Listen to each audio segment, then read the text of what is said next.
অনেক বছর আগে বাংলাদেশের এক ছোট্ট গ্রামে একটি পুরনো পরিত্যক্ত বাড়ি ছিল, যেটি সবাই ভুতুড়ে বলে যান।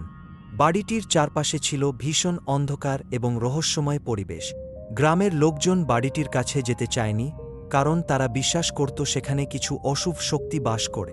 গ্রামের সবচেয়ে সাহসী ছেলে সায়ন, যিনি সদ্য শহর থেকে তার দাদির বাড়িতে এসে পৌঁছেছিলেন, একদিন ঠিক করে নেয় যে তাকে এই রহস্যের সমাধান করতে হবে।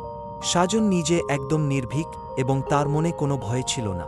তাকে যখন গ্রামের বুড়োরা বাড়িটির গল্প শুনিয়ে ভয় দেখাতে চেষ্টা করেছিল, সে শুধুমাত্র হাসে এবং বলে, এগুলো তো সব পুরনো গল্প, আমি কিছুই বিশ্বাস করি না।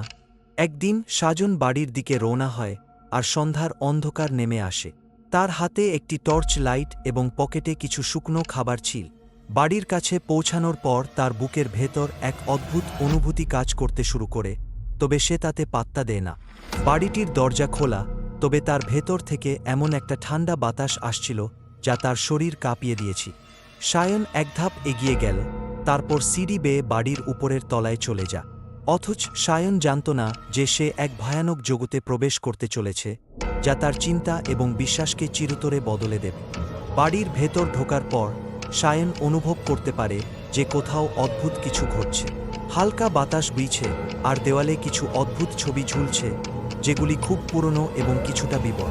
তার পা আচমকা থেমে যায় যখন একটি মৃদু আওয়াজ তার কানের কাছে আসে। তুমি এখানে কেন এসেছ? সাজন মৃদু হেসে বলল, এটা তো শুধু একটি পুরনো বাড়ি, আমি কোনো ক্ষতি করতে আসিনি। কিন্তু আওয়াজ আবার আসে, এবার আরও গম্ভীরভাবে, তুমি কি জানো এখানে আসলে কি ঘটেছিল? হঠাৎ তার পেছনে একজন রহস্যময় পুরনো আত্মা ভেসে ওঠে। সাজন পাল্টা তাকাতে গিয়েও কিছু দেখতে পায় না, কিন্তু সে শুনতে পায়, তুমি আমাকে দেখতে এসেছ, কিন্তু তোমার ভাগ্য খুবই খারাপ। এবং তারপর এক বিস্ময়কর ঘটনা ঘটে। সায়ন তার টর্চটি আরও জ্বালিয়ে নেয় এবং একে একে সমস্ত কক্ষগুলো দেখতে শুরু করে। সেখানেই একটি পর্দার আড়ালে সে প্রথমবারের মতো এক ভয়ঙ্কর চিত্র দেখে, এক নারীর মুখ।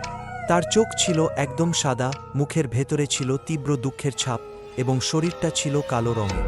সেই নারী সায়নকে আছড়ে পড়ে এবং বলল, তুমি আমাকে মুক্তি দেবে। সাজন ভয় পায়নি, তবে তার ভিতর এক অদ্ভুত অনুভূতি জন্ম নিয়েছে।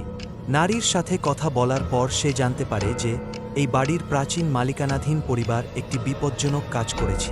তারা একজন দুর্ভাগ্যজনক পুরোহিতকে হত্যা করে এবং তার আত্মা এই বাড়ির ভিতর আটকা পড়ে।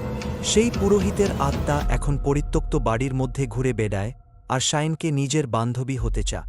তারপর সাজন আরও জানতে পারে যে পুরোহিতের আত্মা নিজেকে মুক্ত করার জন্য কাউকে আনি হিসেবে চায়। সায়ন উপলব্ধি করে যে তার জীবন এখন শর্তহীনভাবে এই ভুতুড়ে আত্মার হাতে চলে গেছে। সাজন অনেক সময় ধরে আত্মাটির সাথে কথা বলেছিল এবং ধীরে ধীরে তার মধ্যে এক নৈতিক প্রশ্ন উদয় হয়েছে। সে যদি আত্মার কথায় যেতে পারে, তবে তাকে অন্য কারো জীবনেও প্রভাব ফেলতে হতে পারে। সাজন একদিন পুরনো জায়গায় ফিরে আসে এবং একদম ভিন্ন মনোভাব নিয়ে ভাবতে থাকে, সেই আত্মাটিকে মুক্তি দেওয়ার উপায় কী হতে পারে। অতঃপর সায়ন একটি পুরনো তন্ত্রমন্ত্রের বই খুঁজে বের করে, যেটি এই পুরনো বাড়ির এক প্রাচীন সংস্করণের গল্পে সম্পর্কী। সায়ন তার হাতে সেই তন্ত্রটি নিয়ে সেই আত্মার সামনে দাঁড়ায় এবং এক সন্ন্যাসী মন্ত্র উচ্চারণ করে। তারপর সেই আত্মা সায়নের প্রতি কৃতজ্ঞতা প্রকাশ করে এবং বলে, তুমি আমাকে মুক্তি দিয়েছ, এবং এক নিমেষে সমস্ত অন্ধকার ও অশুভ শক্তি সেখান থেকে চলে যা। সাজন সেই বাড়ি ছেড়ে চলে আসে, কিন্তু তার মনোযোগ আর আগের মতো ছিল না। সে জানত পৃথিবী এখনও অন্ধকারের মুখোমুখি এবং সেখানে অশুভ শক্তি অপেক্ষা করছে।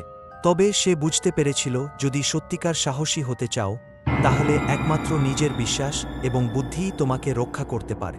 এভাবেই শেষ হয় অন্ধকারের চুম্বন গল্পটি, যেখানে এক যুবকের সাহস এবং আত্মবিশ্বাস তাকে অন্ধকারের মধ্যে আলো দেখাতে সাহায্য করেছে।